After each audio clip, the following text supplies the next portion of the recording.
Hello everyone and welcome to another midweek video.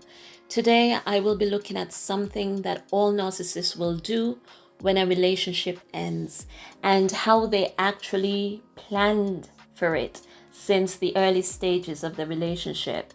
And this is regardless of whether you discard them or they discard you.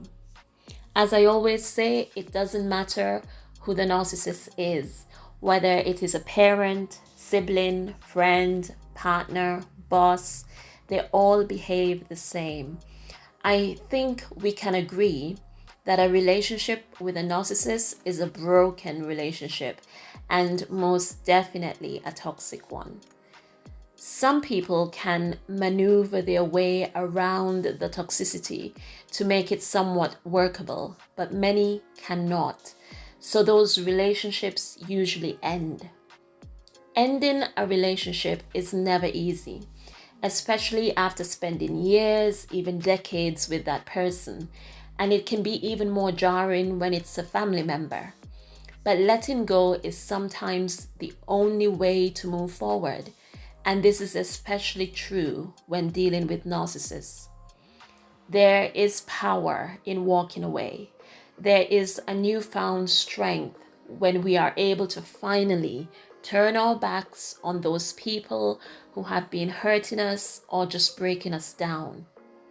Narcissists, of course, have a way of trying to make people dependent on them or even just think that they need them so that they can stay in their lives.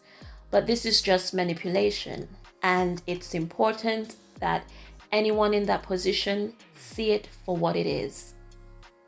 A relationship can end for many reasons, but when it's a normal relationship, both parties are usually willing to own up and be accountable for the role they played in the relationship coming to an end.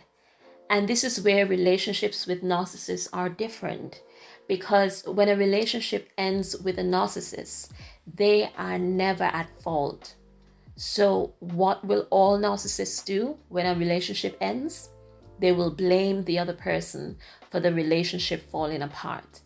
Even if they try and appear reasonable and accept a small percentage, the onus will be on the other person. This is always the case, whether the narcissist discarded you or you discarded them. The other person is to blame, but never the narcissist. The other person made things unbearable, and that is why the narcissist had to discard them, or the other person was crazy and selfish, and that is why they discarded the narcissist. The narrative is always the same.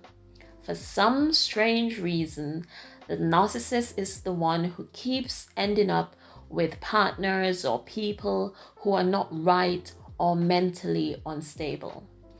The narcissist is the good guy or the helpless victim who can't find someone to love them the way they deserve. If you meet someone like this who blames all their exes for the relationship ending, that is a big red flag. In the mind of a narcissist, a relationship ending means someone is at fault and they are determined that it will not be them, even if it is. This is why narcissists slander their partners so that if the relationship ever ends, they have covered their backsides. Their story is already in place so that no one would ever look at them as the bad guy. What is annoying is when the narcissist actually ends up staying with their partner for decades, but have been slandering them ruthlessly for years. The people who were believing the narcissist's lies about this other person end up viewing the narcissist as a saint for being such a patient person, for enduring with their so-called toxic partner, child, friend, whoever it is, for so long. What is certain is that whether the narcissist is a man or a woman, they are always the victim in their relationships. When a relationship ends with a narcissist, all the narcissist is concerned about is appearing blameless. A failed relationship can never be their fault, as they try to convince themselves and others that they are the ones who gave their all to the relationship. So it is always the other person's fault. It's the other person who doesn't value commitment or family. It's the other person who is crazy and selfish. But they, the narcissist, is innocent. Narcissists tell lies to get into relationships, and they tell lies to get out of relationships. And it's interesting how they enter relationships as saviors, wanting to help us, love us, and cherish us, but then leave as the victim. But this is why narcissists are not known to change their ways, because they are too busy trying to pin the blame on everyone else instead of looking in the mirror and seeing themselves for what they really are. Okay, that's it for today. Many thanks for listening.